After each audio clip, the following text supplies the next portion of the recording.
All right. Testing.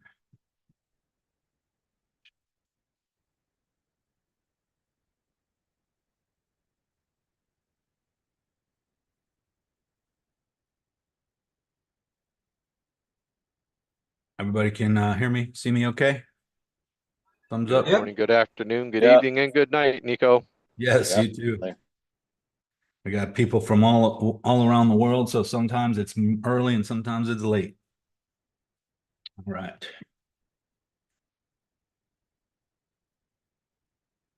Interesting things going on in crypto land right now. I'm going to share my screen. We're going to get right to it, guys. I started this early today because I have an urgent meeting that I was made aware of at 12:30. And so we don't have a normal full 2-hour call today, maybe an hour and 20 minutes or so, but we don't really need it because I'm going to come back live again tomorrow to make up for that. Just because we are on the cusp of possibly something big happening, one way or the other, one direction or the other. And I'm going to show you guys what to look out for. All kinds of different, I mean, people are making money in this group in all kinds of different cryptos and all kinds of different micro caps and mini caps and all these little coins. But when we talk about crypto in general, Bitcoin is the tide that rises all boats and sometimes drops them. People wonder, why is XRP dropping? Why is this one dropping? Bitcoin's dropping. Why? That's why. Generally speaking, guys, it's bots. Whenever there's a big dump in Bitcoin, bots automatically sell all these other coins and vice versa. Nothing we can control there, but just know about it. So you don't have to wonder all the time why everything else drops when Bitcoin drops. So that's why I pay attention mostly to Bitcoin. For one, I think Bitcoin is probably the only one besides XRP that can make it into the 6-figure, 7-figure numbers for one coin. And that's the one I want the most of when that happens. And number two,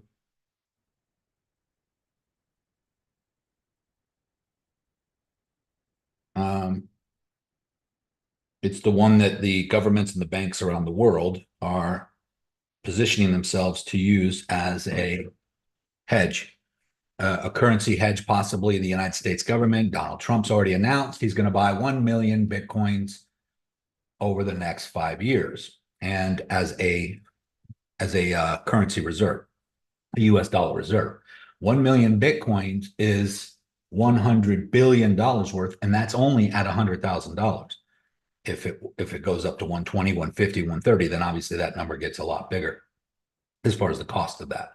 But that's just the United States. Now we have individual states doing the same thing, and we have other countries, even whole countries, that have gone already on the Bitcoin ledger and reserve. Now we have multi-billion-dollar corporations and companies, starting with MicroStrategies, and he's meeting with billionaires around the world, and the domino effect is happening. A lot of companies are going on the Bitcoin reserve. This should tell you something, guys. And then BlackRock and all the 13 largest hedge funds in the world all have Bitcoin ETFs with hundreds of millions, if not billions of dollars at stake. So with all that being said, I don't know why you wouldn't want to accumulate as much of it as possible. It is at a 109. People are saying, oh, it's not doing anything. Well, if it was so valuable, why isn't it 200,000, 500,000? Trust me when I tell you guys that it's on its way. I mean, if we just look at from the last bear market bottom here, it was at 15.5. It's 8x since then, 7.5x since then, just since 2022. If we go back to 2020 down here, it was, I'm sorry, 2023 right here when it started to pump. If you go back to 2020 right here, it was $3,000. So, that was an 18x in that bull market, 7.5x in this bull market. And if we just go back and keep going back, guys, it's up over 10 million% in the last decade. And that's not an exaggeration, 10 million plus percent. So there is no other asset class. There is nothing else that's creating that kind of growth. So don't get discouraged when we have these little pullbacks. As you can see, pullbacks are normal parts of the game all the time. Huge pullbacks before big pumps to the upside. So just be aware of that. So let's go look on, this is the daily. Let's go look at a lower time frame and see what's happening locally. And it looks like we're going down, down, down, down. Oh no, let's sell it all and get out because we're losing money. But let's just look at what's really happening. A lot of people worry. A lot of people, oops.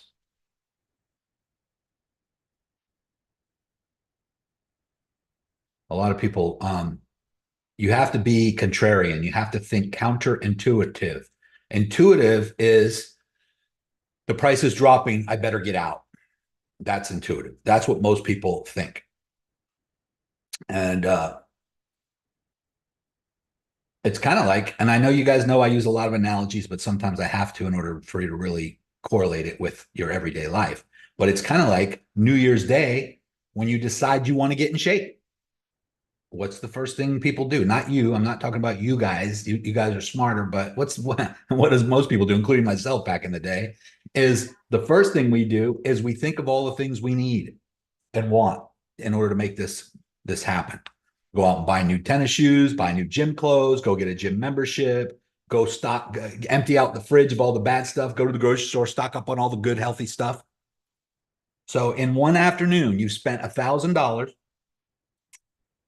and you didn't lose any weight yet. You didn't do anything.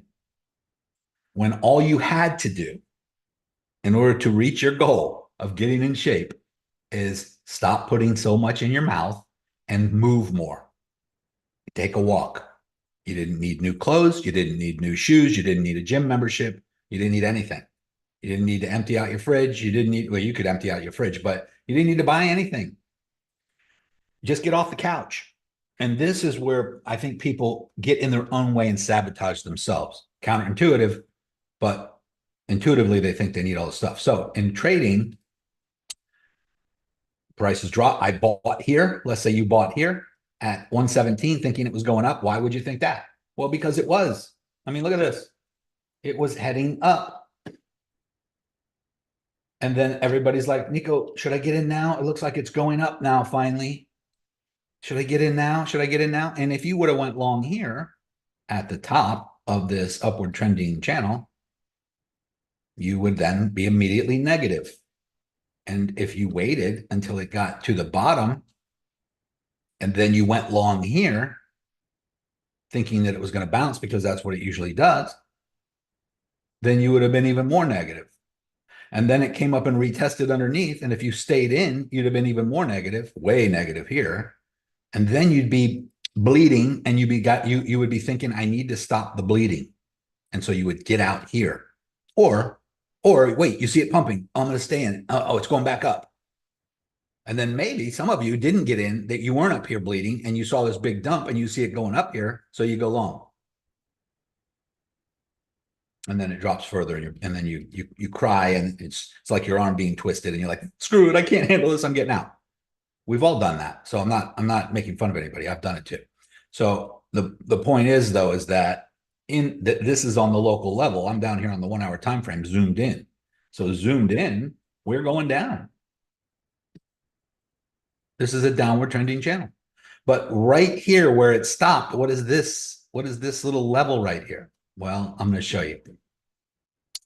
And I mean, I did post it in, I did it from my other computer. So it looks like this. The colors I got to change the colors on this computer because this looks much better. But as you can see, we pumped up here and we were in this channel and we wicked out of it to retest, broke out of it here to a new all-time high, as we do after we retest previous support at 112.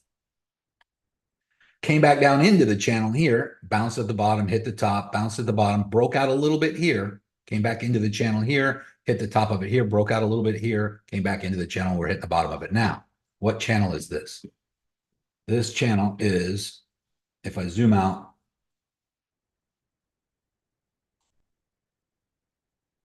let's go back. That's this one right here. Let me get rid of some of this stuff. I don't know why my screen is getting all wacky. on me.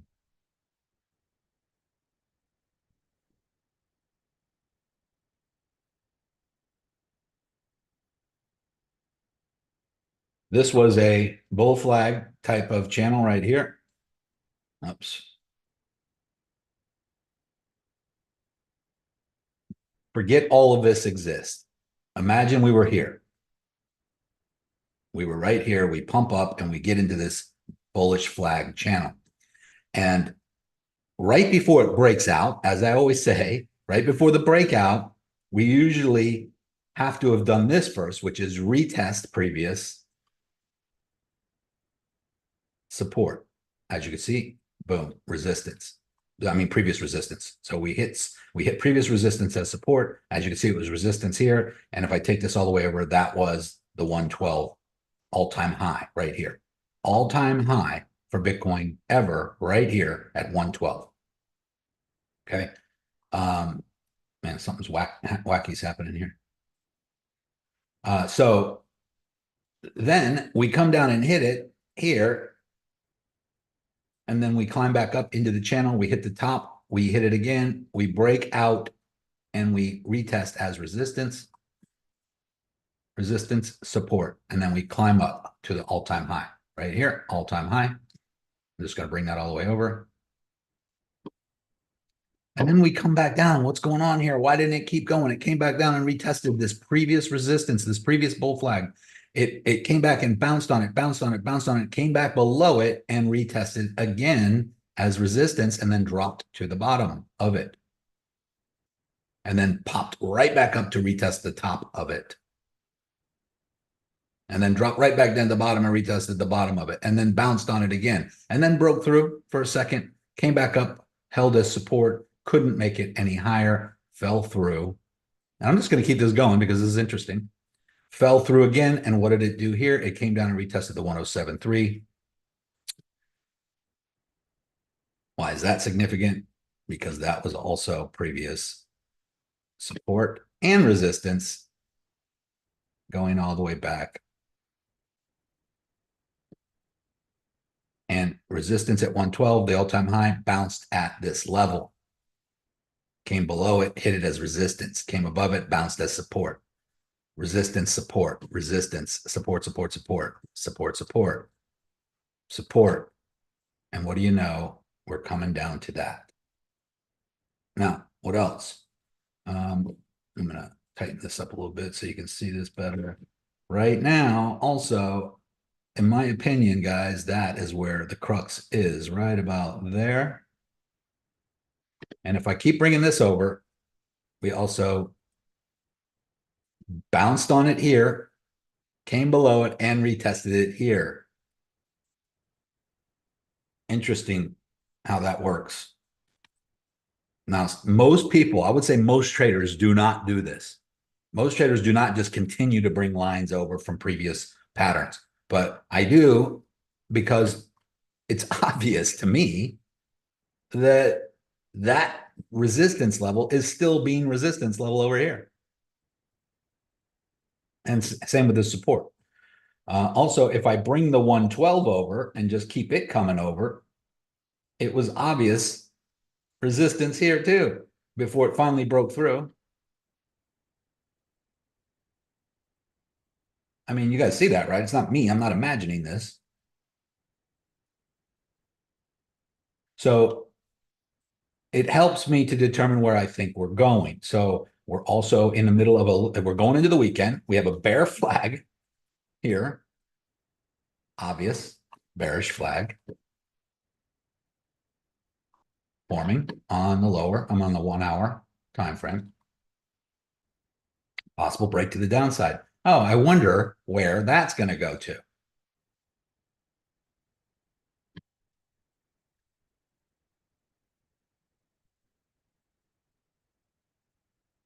Boom, boom, boom, boom, boom.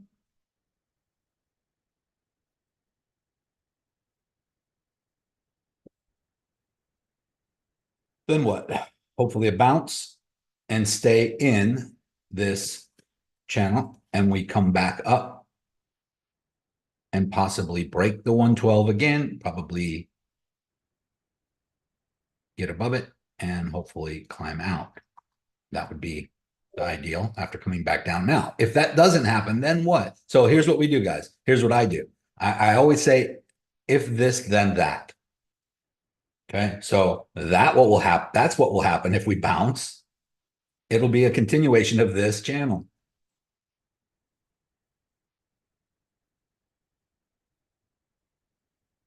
And if we come back out of it, we have to get above certain levels. This is a lower high than this, right? So if we break out here, we have to get above this level. That would be the next resistance level right here at 117.9, 118, let's just say 118,000. You guys can draw this on your charts if you want. And this also helps with the other tokens, because when you look and see what Bitcoin's doing, kind of helps make decisions on the other stuff. But what if we don't? What if this doesn't happen and we break below? What if we come down here and we can't hold as support?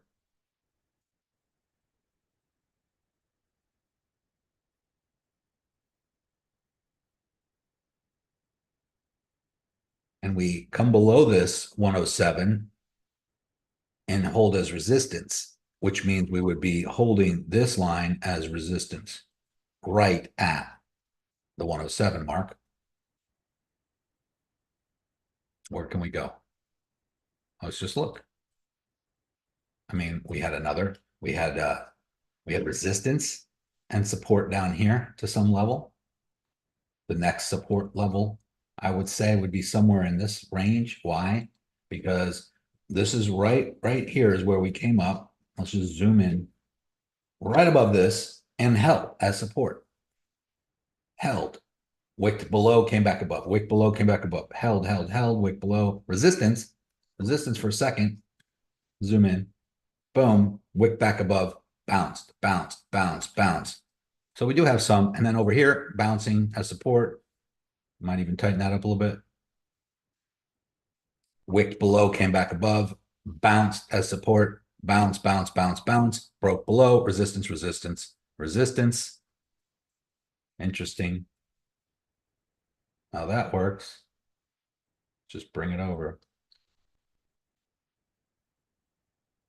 To me, that would be the next support level at 102.8. I'm just going to line these up because I have a little bit of, I like things to be even over here.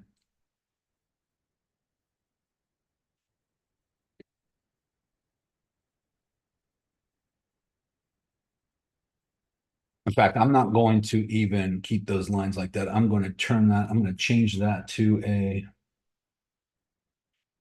parallel channel.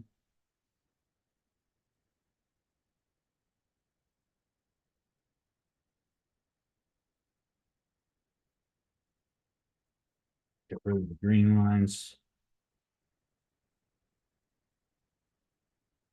And so as you can see, guys, now this is like the Fibonacci right here. These are just the different levels of the Fib. Where's next after that? Oh, I don't know. This one, which was previous resistance. Right here. Boom. You can see it clearly. Boom. Breakout, retest. And not only that, but when we retested here, that's when we broke out of here.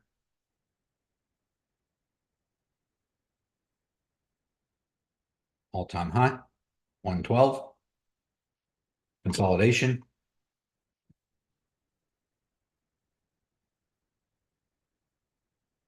Wick down to support, hits the top, comes down to the center line, breaks out, and goes up higher. Very similar what needs to happen over here. I don't know why this keeps adjusting like that, but keeps screwing up my my thing here.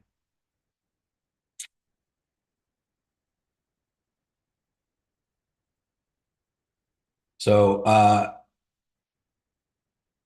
here we are right here, kind of reverberating. But this, where it's sitting right now, guys, is also support to a degree.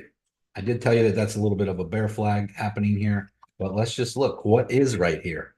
Let's just take it over. Well, look at that. It's the center line in the downward trending channel, right on the center line. But if I take this over, does this mean anything? Yeah, support, support, support.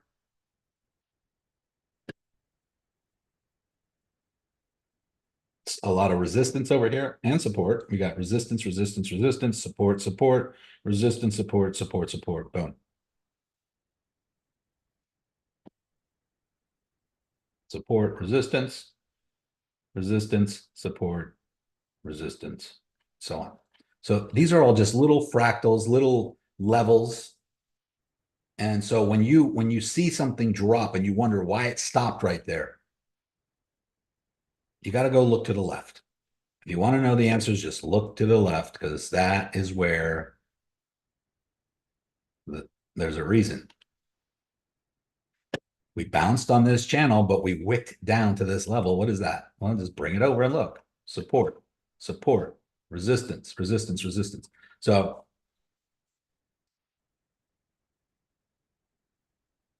I know some of you are like, well, just tell me where to enter so I can make money.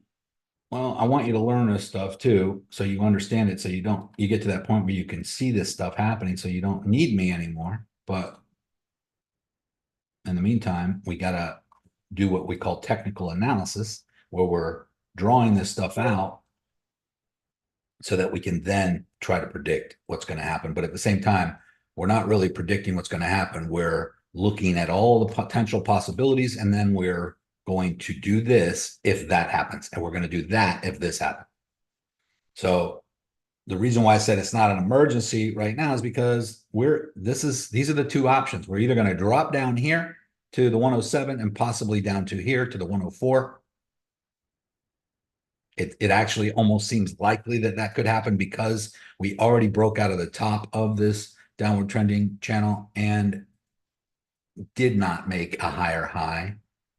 We came up to the same level as we bounced here and then dropped, and we came back up to that level and did not make a higher high. We would have had to go back up here to 124.5. I'm going to bring that over here. Those are the levels we need to get up to. And if we break to the upside here, we need to get above 118. There's really not much around that, because even if we just break out again here, even if we do this and only get to there, well, then we just have more lower lows, so to speak. So does everybody see this channel? And you can see that with the exception of a couple breakouts, and by the way, we did break out here and we made a high right there. We didn't even get past that high, but then we pulled back to retest, and then we made a higher high. But then we fell back all the way down to that support level and then fell back through it and retested. We did wick out here, but then came all the way back down to the bottom. We came out here, but did not make a higher high than the last time it broke out, and then fell back down, and now we're back into it again. So this is just, I would say, consolidation that takes a little longer to have its big moment, its big breakouts. This one took from May 21st to July, 2 months before we broke out to a higher high. This one this is July 13th to right now, September 26th. That's 2 months, same amount of time. What did this one do before it broke out? It came down to the center line. What is this one doing? It's down at the center line. We had a couple spots over here where it went above and came back below, went above and came back to the center line before breaking out.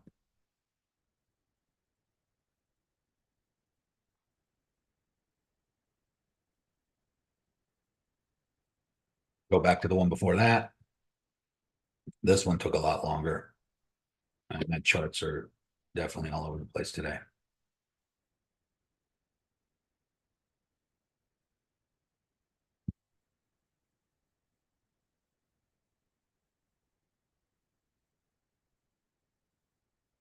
That's interesting. Nothing saved.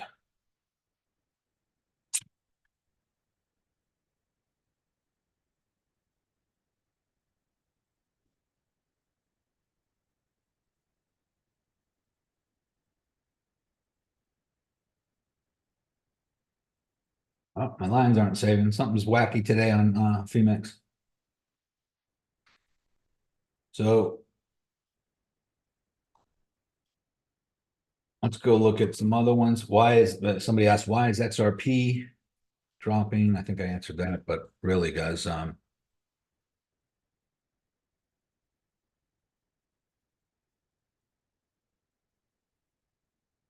correlating. But as you can see, we were in a long apex wedge coming in. Let me get rid of some of this other stuff. This is XRP. We have a high up here. We have a downward trending lower highs here. We have a floor here at the 276 range. We bounced on it. We wicked it down a couple times, wicked down below it. Right here, big wick down, came up, tried to run back up, came back down to the bottom. And now what are we doing? We came underneath it and retested as resistance and possibly going to even drop lower. So 273, 273, considering we were just at $3, $3.13, $3.18 just last week, really, 10 days ago.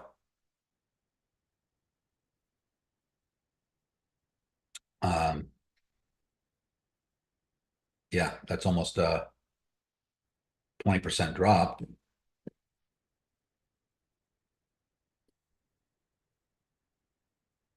15%, I should say.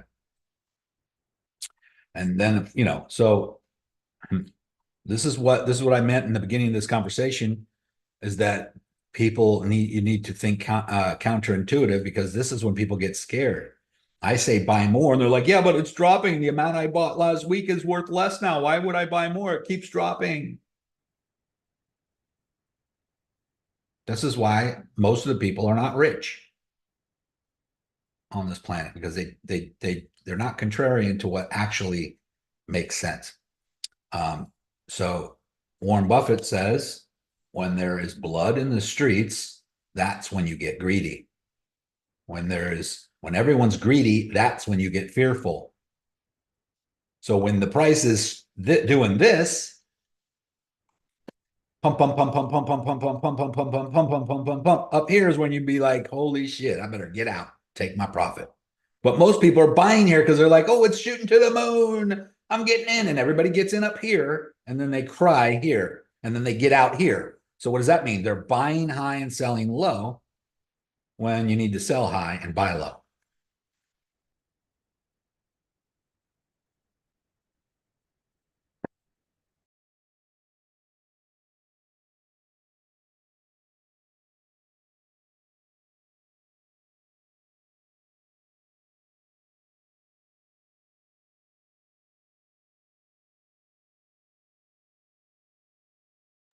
So what I mean by all that, guys, is that when it's dropping like this, buy more. When it drops a little bit more, buy more. When it drops a little bit more, buy more.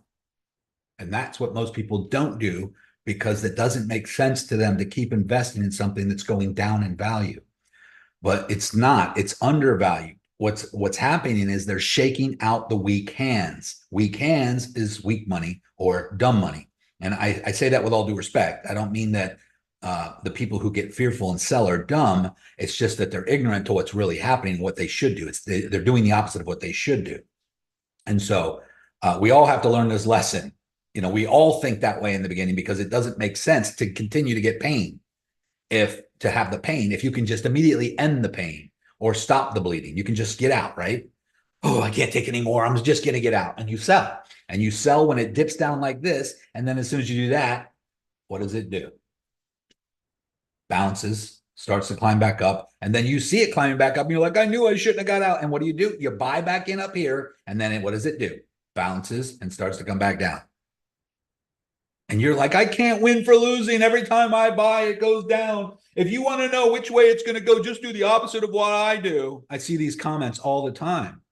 And it's not, it's almost laughable, but it's also sad because all you're doing wrong is doing the opposite of what you should do. And that sounds logical, right? But if you don't know when to do the right thing, you're going to keep doing it the wrong way. And if you keep doing things the wrong way, you're going to perfect that strategy.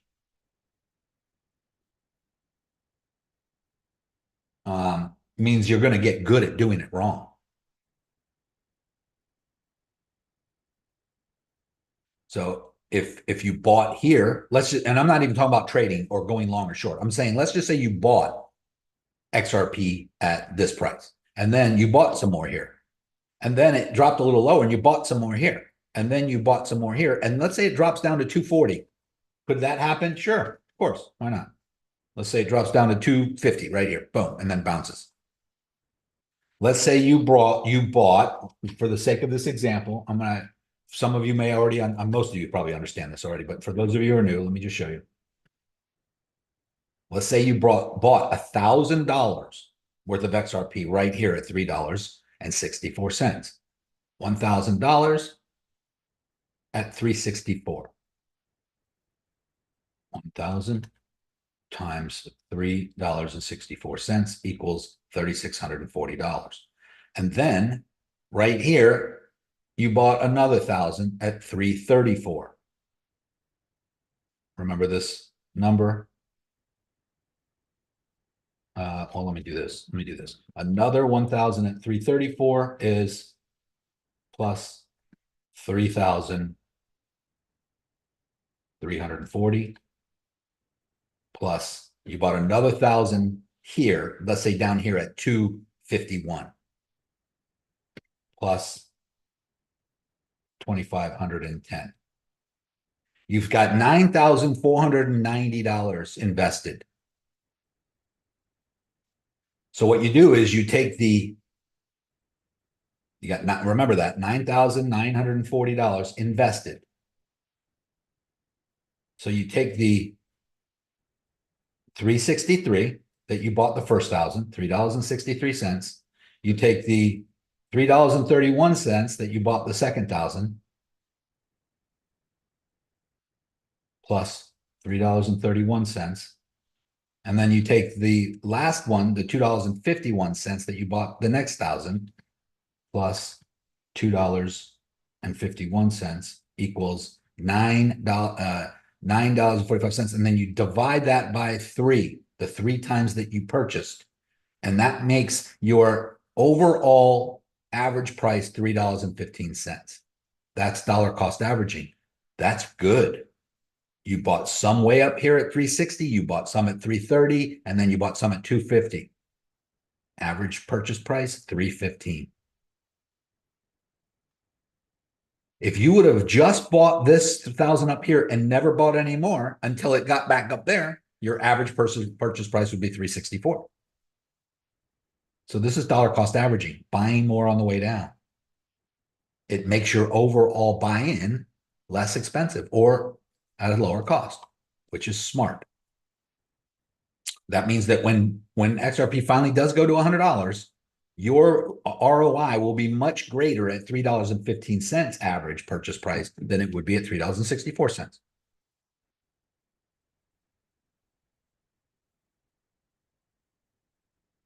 But with all that being said, this is what it looks like is happening. Everybody sees this because they're on the 10-minute time frame or the 1-minute time frame trying to scalp, and they see this downward trend like, oh shit, everything's dropping. But if we just zoom out,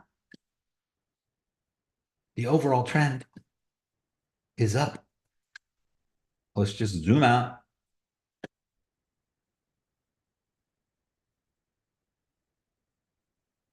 All right, we're going up with major consolidation, up, major consolidation, up, major consolidation, up. So chill out. Don't freak out. I know it's easy to say, hard to do sometimes. My sister is famous for this kind of stuff. she saw that I lost like 70 pounds over the last year and a half because I changed my diet. I went on strict carnivore diet for those of you who don't know.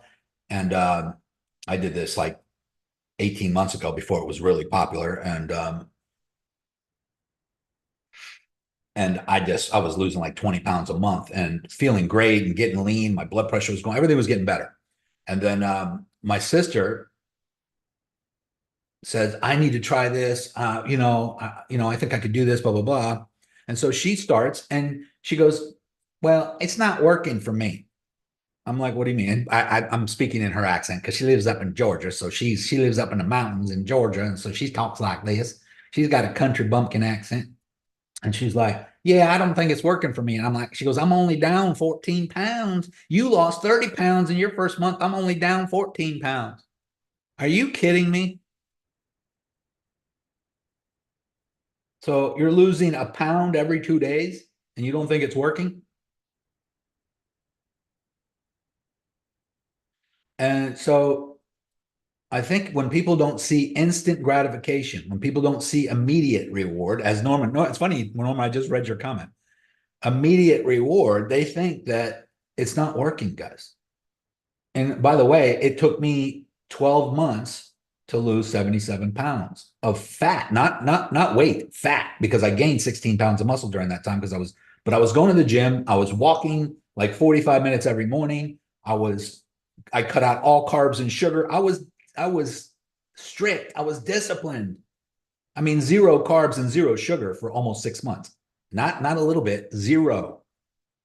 No vegetables, no fruit, no nothing, just beef, bacon, butter, and eggs.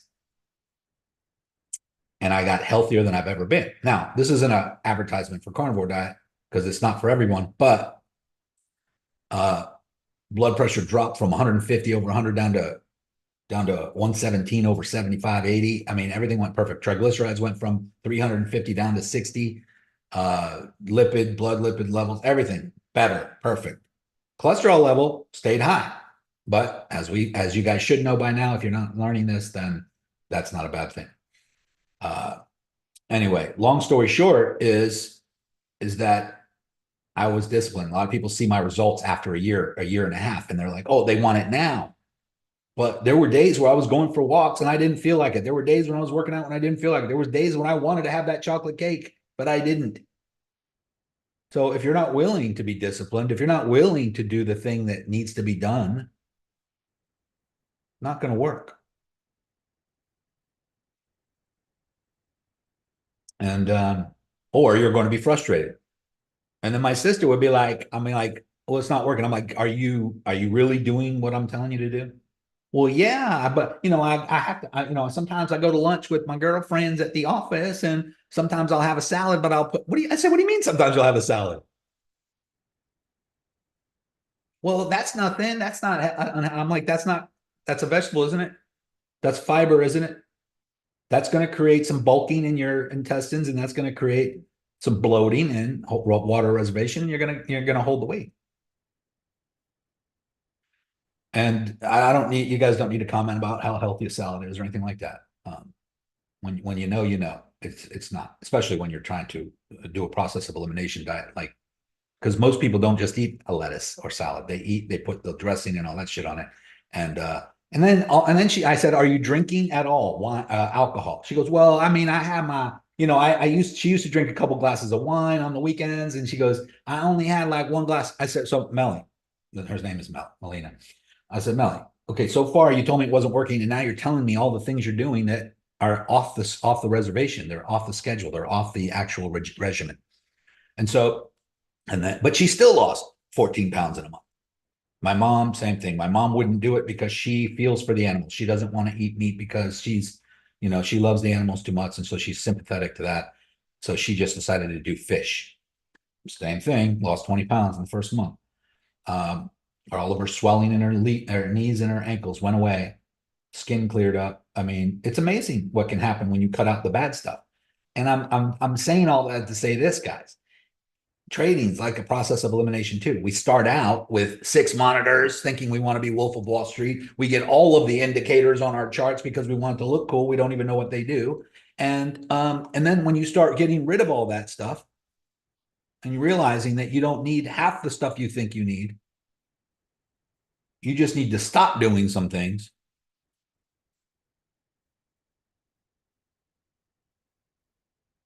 Things get better quick.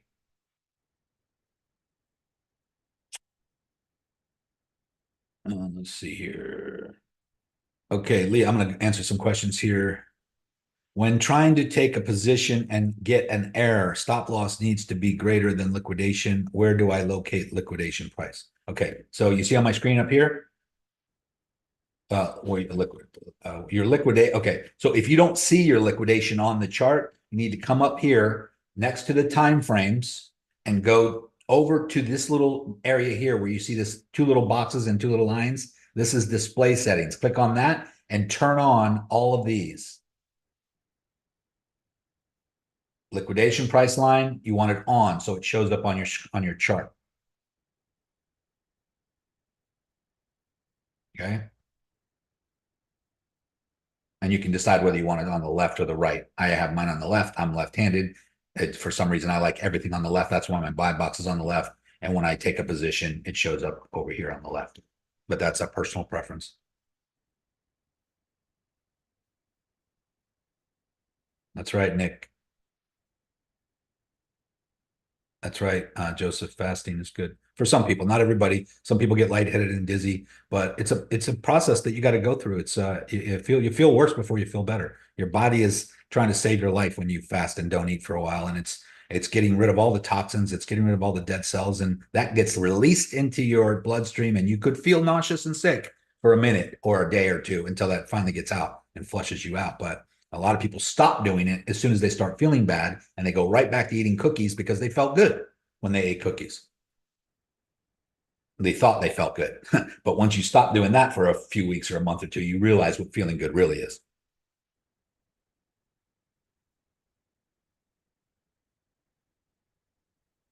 Marlon answered your question. Thank you, Marlon. I appreciate you. Leah, did you get your question answered there about liquidation or your liquidation price?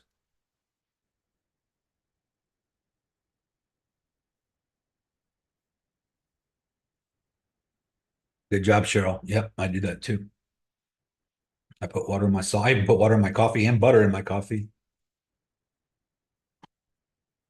If you guys are interested in anything that I'm talking about as far as losing weight or carnivore diet, just go into, I even share, so many people were asking me about it over the last year that we put it into the official links, or no, I'm sorry. We put it into, where did we put it?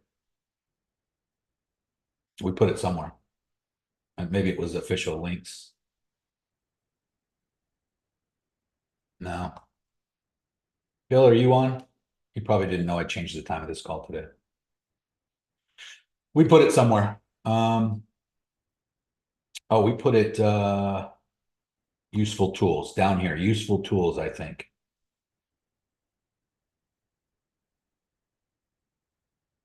I think.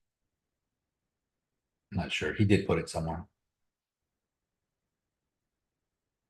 Maybe it's up here in official links, announcements. I'll find it. I'll find it somewhere because people keep asking me for all the links.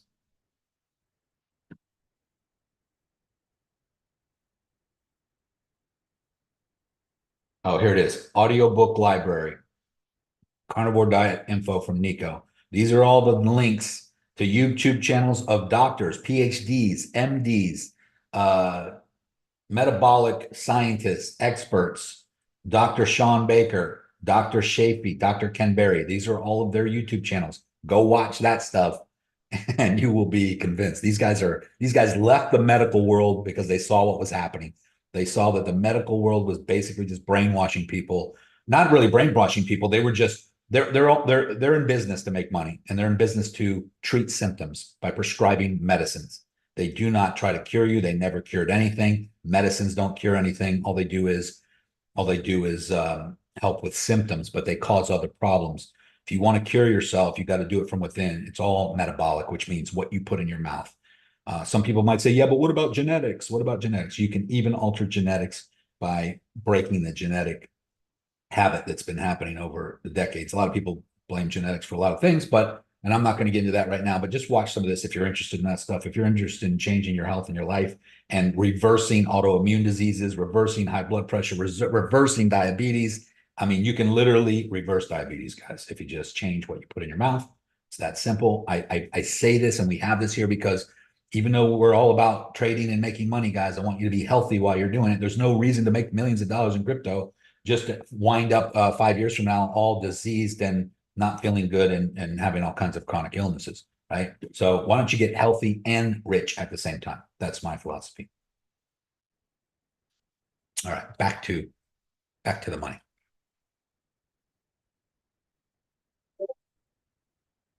That's awesome, Cheryl.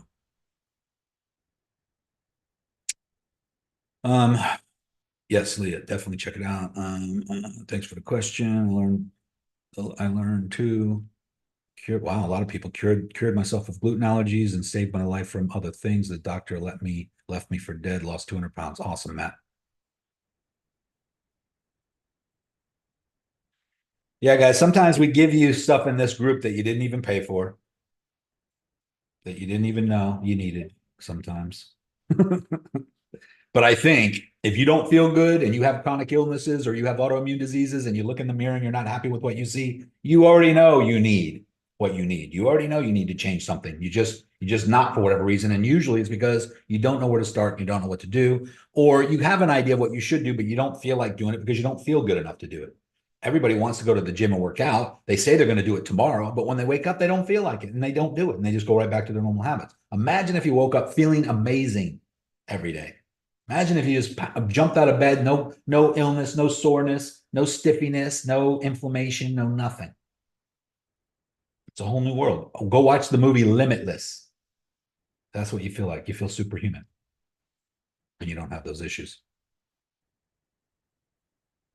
Can I recover from spinal injury and regrow disc? Possibly. I mean, I don't know why. The body's amazing. The human body is miracle. It knows what to do and it knows how to heal itself.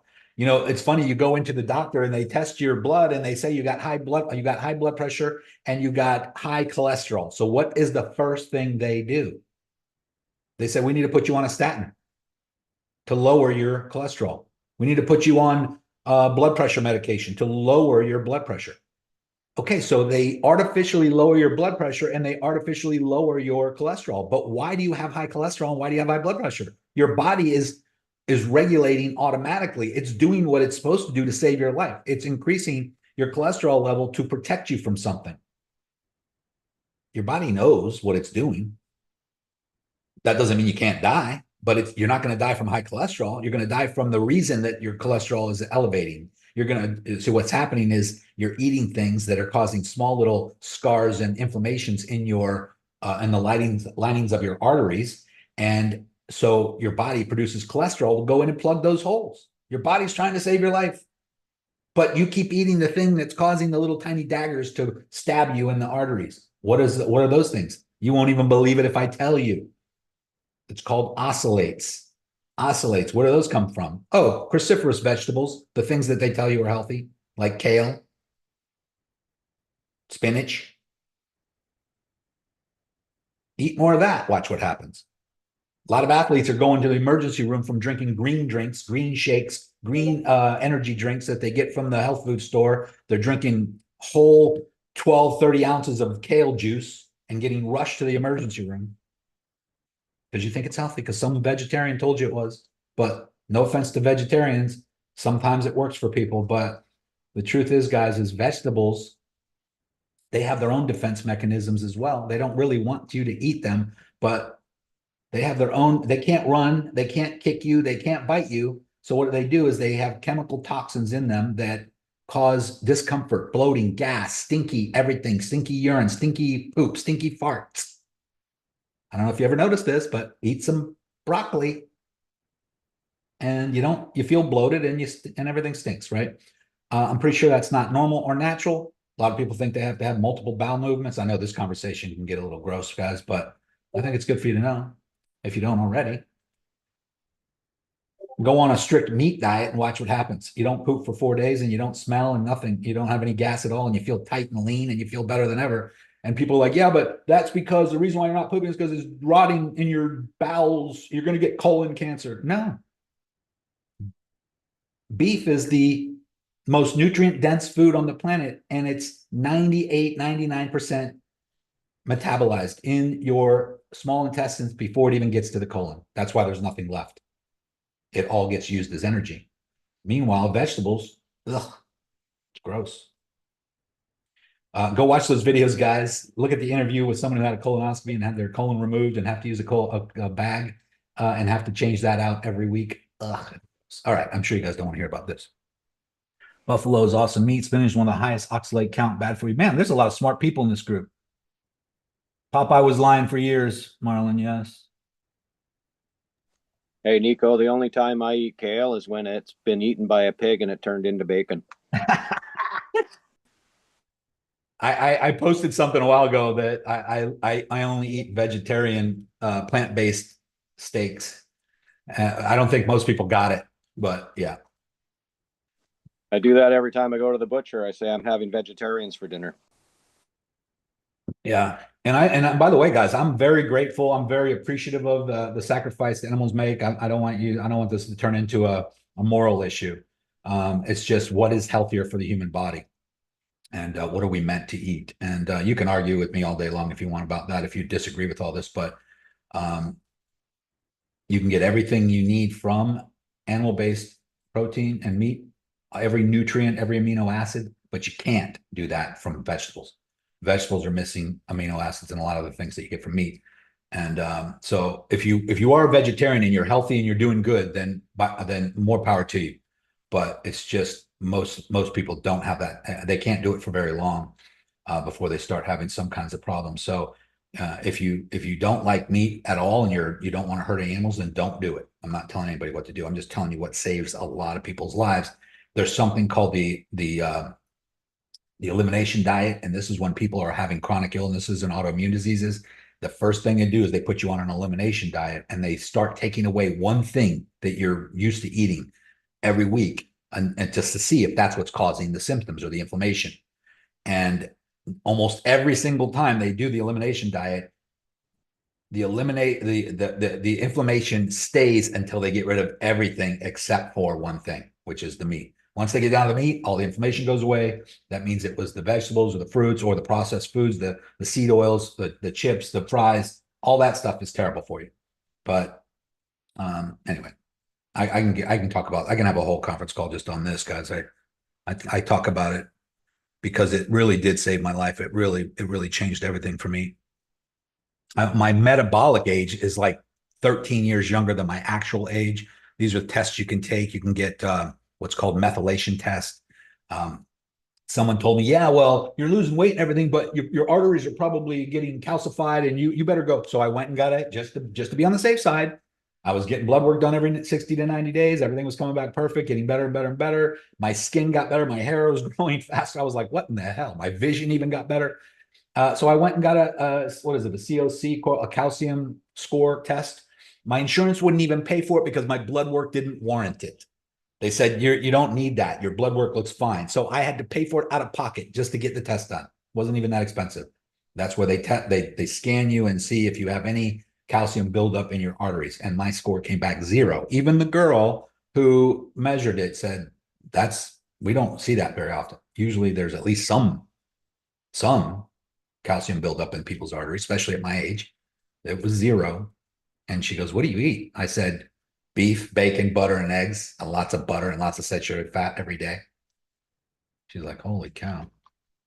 Doctors don't even know. My urologist saw my transformation and he wanted to know what I was doing. He was like 40 pounds overweight and he got his whole office on carnivore diet. So doctors don't even know.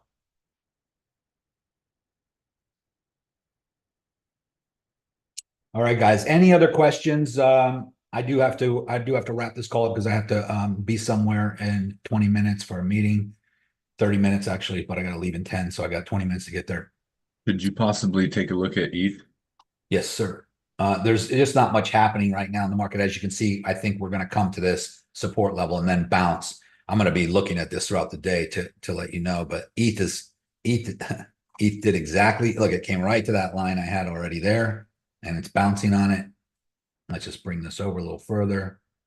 I would say that this is possibly well, it looks like we might already have some other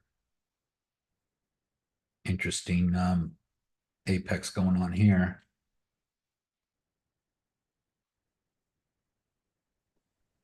Would you say this is just a market maker shakeout? Because Yes. all the good news that's coming with the interest rate drops and then the ETFs launches and everything, they're just trying to shake everybody up. That's what I would say. Yes. This is guys, I've been doing this for a long time. I've seen this happen multiple times during bull markets, all the time, over and over and over again. And everybody always panics. And then we pump to a higher high after the big shakeout or after the big consolidation period, after the big drop. There is some concern here, I mean, on Ethereum, because we did break an upward trending support. But what are we really doing? We had a we go back here on Ethereum to last year. We broke out of a long running resistance level right here. Boom, we broke out and we were retesting. And that's all we're doing right now is we're coming back down to retest this area.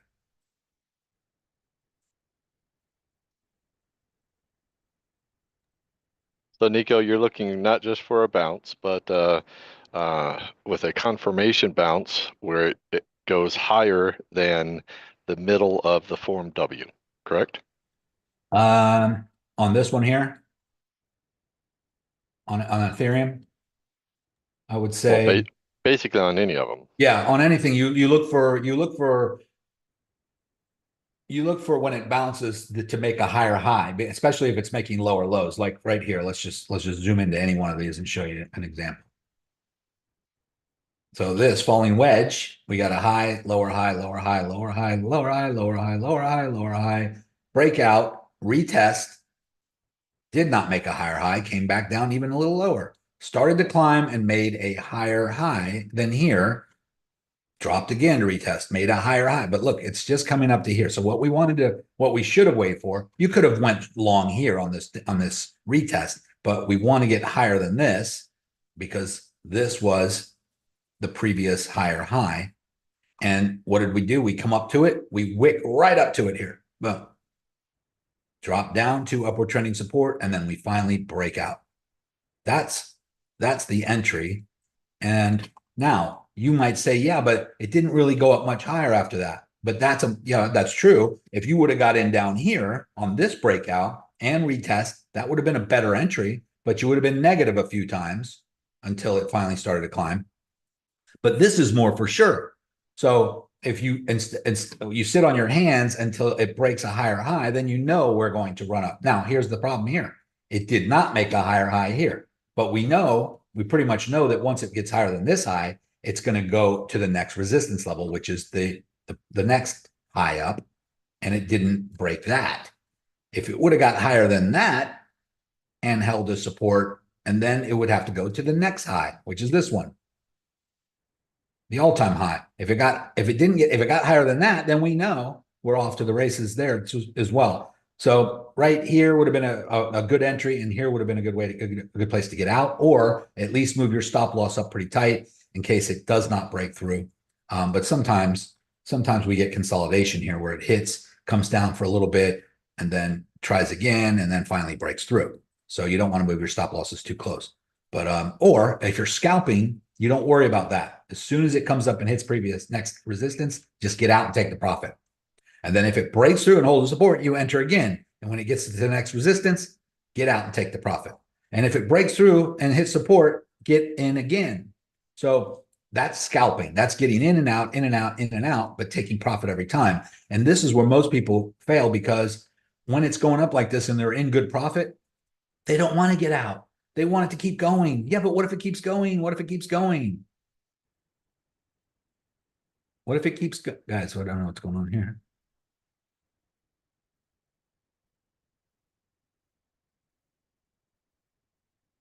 So they stay in, and then it starts to fall, and they're like, shit, I should have got out. Just get out on the big spikes.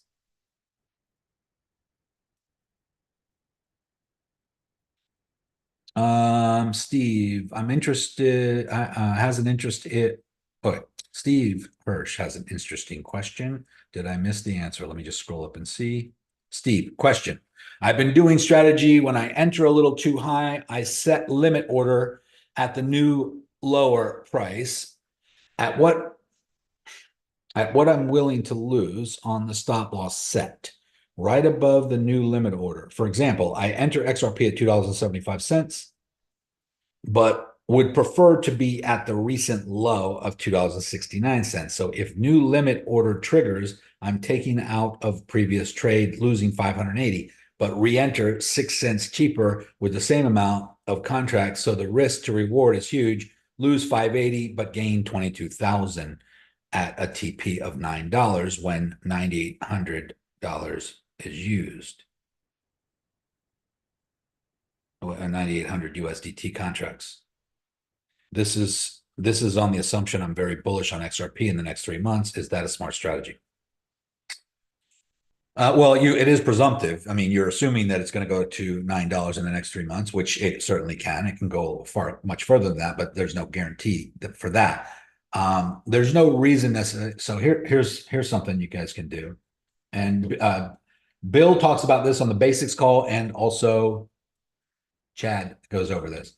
So whenever you're going to enter a trade, I'm more instinctive at this point. I'll go long on the breakouts. When this breaks out here, I'll go long. But I also understand it needs to make a higher high, like the gentleman was just asking. If this breaks out here, guys, this is Ethereum. If this goes like this and winds into this apex and breaks out, it does need to make a higher high in order, which brings it right up to this resistance, and it needs to break out, and it does need to make a higher high and hold as support there, and so on and so forth, right? It needs to get higher than these levels. But what you can do is you can come over here to, it's the 1, 2, 3, fourth one down, and long position and short position. You can put a little star there so it's at the top. So you click on long position, and you put that right over here where the breakout. So let's say this price is over here and you're waiting for the breakout. You're going to click it right here, and it's going to put this on your chart. And then you're going to bring this up to where you think it might go. So let's just bring this up to here. That's this high level for Ethereum. That's up here at 449.50. Okay. And this is basically telling me where to put my take profit target and where to put my stop loss if I want a risk to reward ratio of 5.45.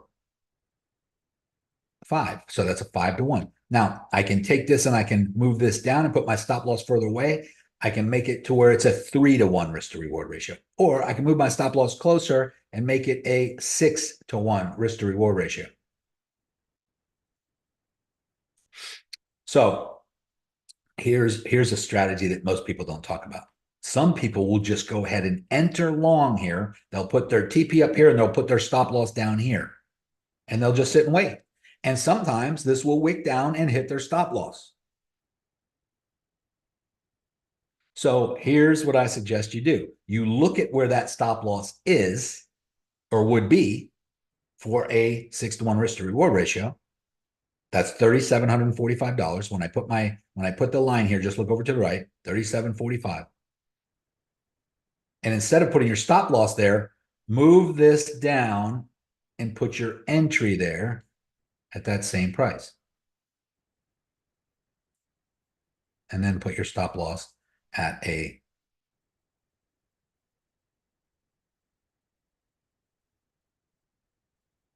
reasonable risk to reward ratio after that.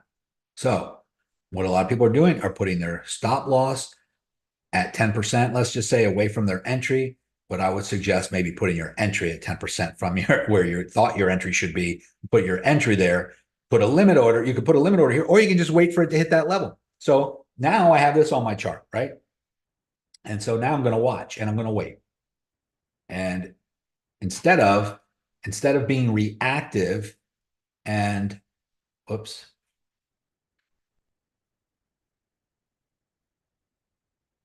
Get rid of this.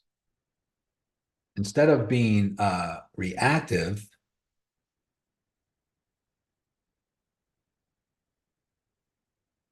to the breakout, wait for the shakeout.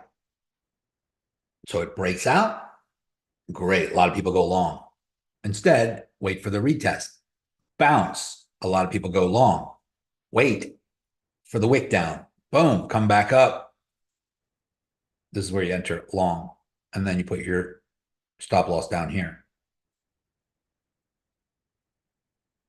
If you put your entry here on the breakout and your stop loss here, you went long here and you went negative here and you got taken out here and you're crying. And then all of a sudden it reverses on you and does what you wanted it to do. Is that helpful to anybody? By the way, guys, this is explained in detail in the Discord. Go to help desk. Go to pinned messages at the top. Scroll down to estimating right there. Is that what we were right looking here. for? Estimating risk and calculation. Bill, I'm sorry I started this call earlier today and I didn't tell you, so we're going to wrap That's it up. okay. But I thank you. I appreciate you. I asked you a question earlier and I forgot you probably didn't know I changed the time. But estimating risk to reward. So is there a video? Didn't we have a trade travel chill video on that? Put your stop losses right there. This is stop loss strategies. Stop loss strategy right here, guys. Click on that. Stop lose. Here it is right here. Trade travel chill. I normally never recommend other traders or other videos from other traders because this girl is good, but she's not always right. But this is a strategy that you guys should understand. Nico, if you put your limit order that low, though, there's a chance you're not going to get hit and not get filled. Great comment. Great question. If you put a limit order here and it breaks out here and it retests here and bounces and it doesn't actually wick down that far, there's a good chance you won't get filled at all. So what I would recommend is you paying attention to this. If you do this, watch, keep an eye on it. If it bounces here, it starts to climb and it gets high and it makes that higher high, back to what we were just talking about. If it makes that higher high, higher than the most recent, level, then you can enter, you can just go ahead and enter up here and then still put a tight stop loss, move your stop loss up or whatever it is. But that doesn't mean that it won't double bottom and come back down. So you do have to be careful with that. Although you're right about that comment, it might bounce here instead and not trigger your order here. But it might come up and then come back down and then do it again before it finally takes off. So you got to be careful. Nothing is foolproof, guys. There's no one way that's going to make it so that you never lose. But what you're doing is you're eliminating most of by being more strategic like this, you're increasing your odds of winning, but you're never going to get to 100%. I mean, we have some traders in our group that are at 90% win rate, 93%. Naomi and her husband were both at 93% for like a month long. But what they were also doing is they were scalping and they were getting in and out very quickly when they were in profit, if I'm correct on that. But what does that mean? That just means that maybe there's an entry. I'll put an entry or whatever, and I'll put a stop loss and I'll put a take profit up here. They don't necessarily wait for the take profit. As soon as you're in profit, 10, 15, 20%, close it out, take the profit, scalp, get back out, wait for the next trade setup. You can do that over and over and over again, guys. You don't need to wait for TPs to get hit. You don't need to wait to have 100% return. 20%, 30%, 40%, take it. Wait for the next setup. There's nothing wrong with that strategy, guys. In fact, there's an old saying in trading, you will not go broke taking profit. You can't go broke taking profit. I guess I'm a little bit confused I haven't actually started trading yet, but it seems like you recommend that we use these limit orders so that if the price does drop down, we get in at a great price. But no, it might continue going down. Yeah, I don't ever use limit orders. Okay. So me personally, I would draw this on my chart because I already figured out where the stop loss my normal stop loss would be. If I were to enter on the breakout up here, my normal stop loss would be at let's just say I put a 5-to-1 risk to reward ratio. My normal stop loss would be here. So once I know where my normal stop loss would be, if I were to just go ahead and enter this trade right here, I'm going to then look at the price over to the right, 37.41, And instead of making that my normal stop loss, I would just make that my new entry. So, but I'm not putting a limit order in. I'm just going to wait for it to hit there. And then I'm going to enter in a market order. Okay. But still it's going down at that point. That's And- right. So if it comes down, generally what happens is, so if I do go long right here on this spike down, let's say it spikes down. That might be a little premature because a lot of times what happens is we get a retest of the, so what was support here turns into resistance. We really should wait for that first. So in a perfect world, what I always tell people to do is that whenever we break through support and spike down, it should retest and hold as resistance, and it should also start to come down lower than where it broke through. Otherwise, and then what happens there is that then we have a low, a lower low, and a lower low, a high, a lower high, and a lower high. Because the other thing that could happen is we break through and we come back up and we bounce, but we don't make a lower low, and then we do this, and then we go like this and back up, and now we're just making higher lows again. So always wait for the retest. This is why I always say, guys, when we break out, wait for the retest, and then it should get higher than where it broke out. So if we wait for it to get higher, though, we've lost a lot of the move already, potentially, but we seem to have a higher likelihood that it will continue higher. So on this example that I was given here, if it breaks below and it triggers, maybe you put your well, first of all, when it breaks low like this, breaks below, normally we're not expecting to go long. So this is not even in the equation here. But what I'm saying is normal. I know it sounds confusing now, but what I was giving you an example is that what most people are complaining about is that their stop loss is getting triggered, and then it still goes the way they wanted it to go. So there's only a couple options. You move your stop loss lower out of the way, or do not enter until your stop loss. Because if your stop loss is getting triggered and then it's going the way you want it to go, then your entry should be where your stop loss was. But in this instance, if we're on support, that's kind of a different story. We're bouncing on support. If we break the support to the downside, then that could be a bearish signal. That could be bearish. So we wouldn't necessarily want to go long, but since we're not using a limit order on this, we're going to wait and see what happens first. So we break to the downside. It comes up and retests. But what if it doesn't? What if it just triggers your entry here, triggers it, and then it goes right back up, and then you're in that nice long position? On the other hand, what if it breaks below, triggers your entry, and then hits resistance and starts to come down? Well, guess what? You're profitable. I mean, you're negative here. I'm sorry, you're profitable here, and then it's starting to go back down. Here's when you reverse your position. As soon as it gets back below your entry, you reverse your position, and now you're short. I see. So the first trade is kind of a guess, and you're willing just to react to the market. I mean, it's an educated guess, but yes, if you're wrong, then you can easily reverse it, or you can get out. I mean, if it's coming, there's two things you can do here. If it triggers your long and you're starting to go profitable, but it then hits resistance and it doesn't go right back through it, and it starts to come down back to your entry, you're either going to start to go negative, or you have two choices. You can close it back out, close the trade out on your entry and have no loss, no effect at all. That was a nice risk that you took there that could have paid off very big, but you're also not losing anything. Or you just reverse the position. And if you guys know how to do that, it's like this. So let's just say we're breaking out to the upside here. We're going to pump up a little bit. I'm just going to go short just so I can reverse the position. So I'm going to open up a short right here. Boom. I think, oh, I made a mistake. It's not going to go down. It's going up instead.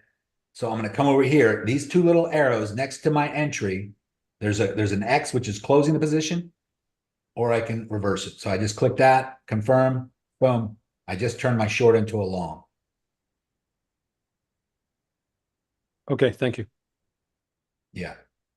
But you don't want to do that on a whim. A lot of people are reversing positions when they, just because they entered and it started to go against them, they immediately reverse it. And then it starts to go against them again and they immediately reverse it. They just keep flopping back and forth. You should not make a habit of reversing positions unless it's a situation like what I just explained here, where you're betting on the upswing, but if you're wrong, you're going to reverse it. You need to actually know why you entered the position in the first place. You're not just going up and down and reversing positions for no reason. This example I gave you guys is what I would recommend you do, Patrick and everyone else, is go into and watch this video. In fact, I'm going to share it right now in the Zoom chat, because that is a really good explanation of what I'm talking about.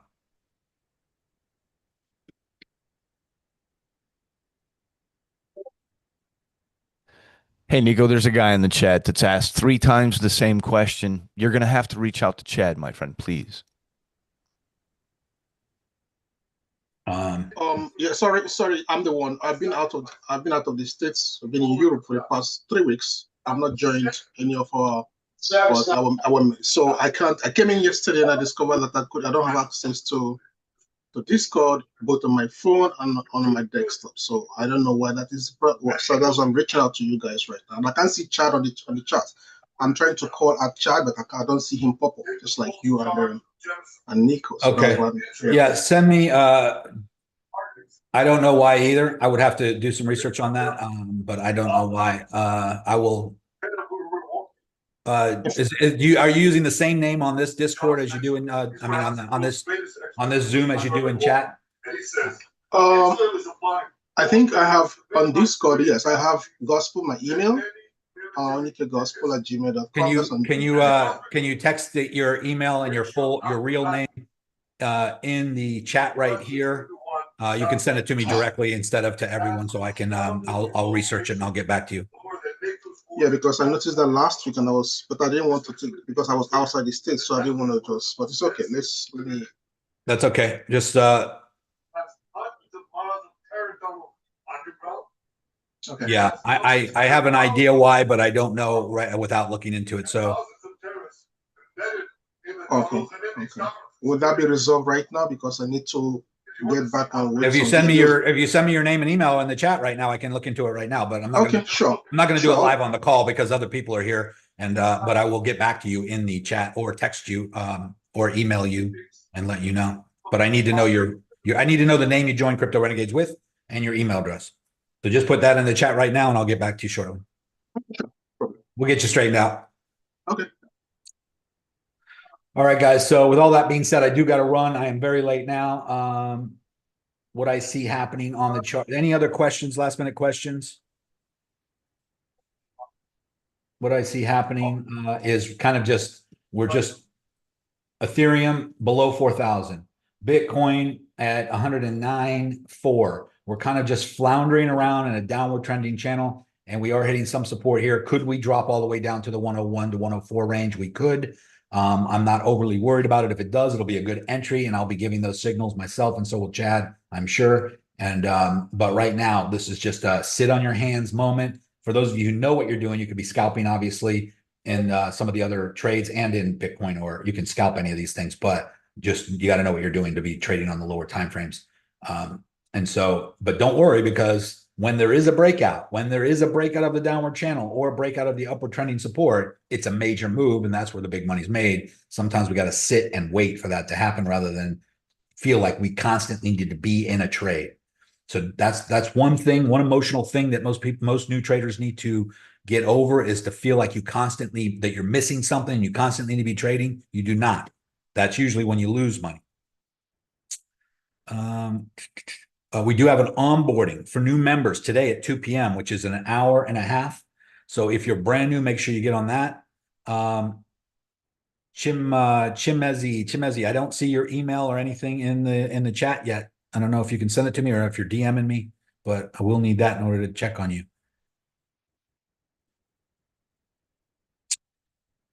Dollar cost average today. Yes, Donnie. Yes, if you're buying and holding, guys, as the prices are dropping, Bitcoin, XRP, Ethereum, I just buy more. I'm not even talking about trading or scalping or going long or short. I'm just buying more.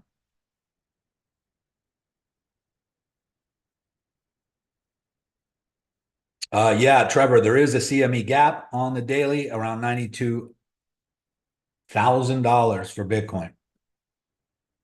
It could come down to that, but not necessarily before a big pump to the upside.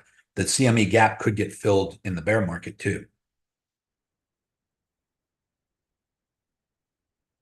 Yes, Lee, experienced traders. Thank you, Chimezi. I hope I'm pronouncing that right. I'll get with you. I'll send you a DM. Experienced traders, guys, in the Discord, under Nico signal channel, under Chad signals, right over here. We got Nico signals, Chad signals, and members' ideas. These are members in the group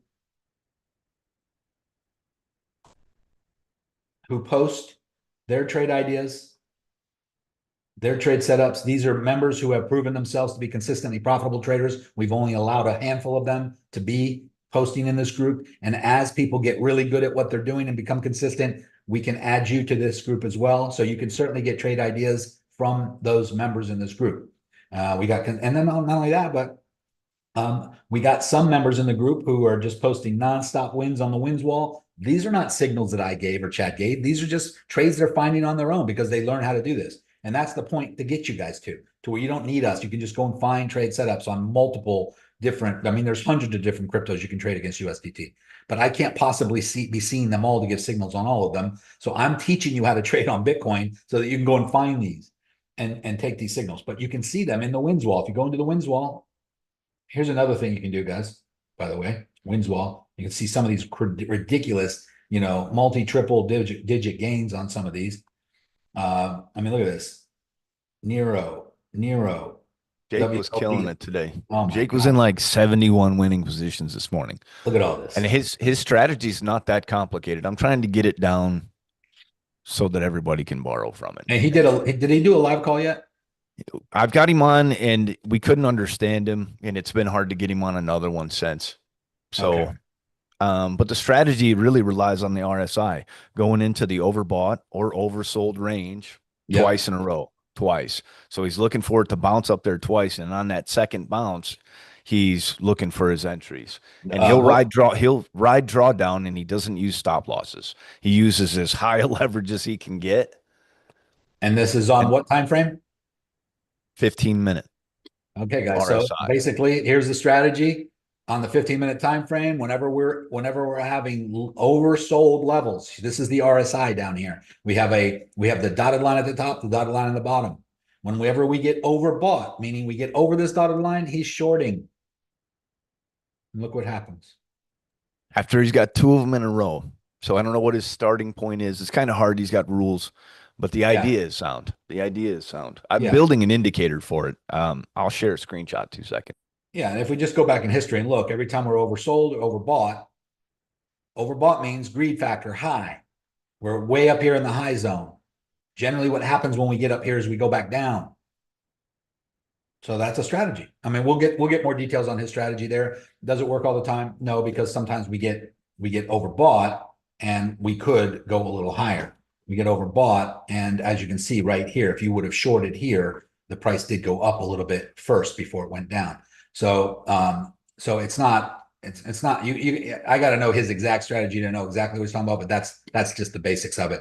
But if you want to trade more longer term, we go up to the weekly time frame, and like this is what you would do at the beginning of a bull market, is you would see the RSI down here. Let me go to Bitcoin margin. You could see the RSI down here hit overbought territory on the weekly, all-time high 41K. The price went higher to 64. It went higher to 68, but the RSI got lower and lower and lower. That was the beginning of a bear market all the way down to 15.5. This is where we broke out of the downward trending resistance at 17K. We broke out and dropped down and retested at 15.5. This would have been the best entry in the history of entries. Okay, and you can see it right on the RSI. You don't even have to look at a chart. As soon as this breaks out, you go long. And is that going to happen again? Yeah. We have a high, a lower high, lower high. And once we go, and as you can see, we have a high where this high is, we have a high, and we have another high, a higher high, and then we have a higher high and lower highs here on the RSI, which is bearish divergence. So when this starts, when we, after the bull market top, let's say we go up to 160K up here. Let's just say, hypothetical, whoops. This takes us all the way up to 160K and we break out.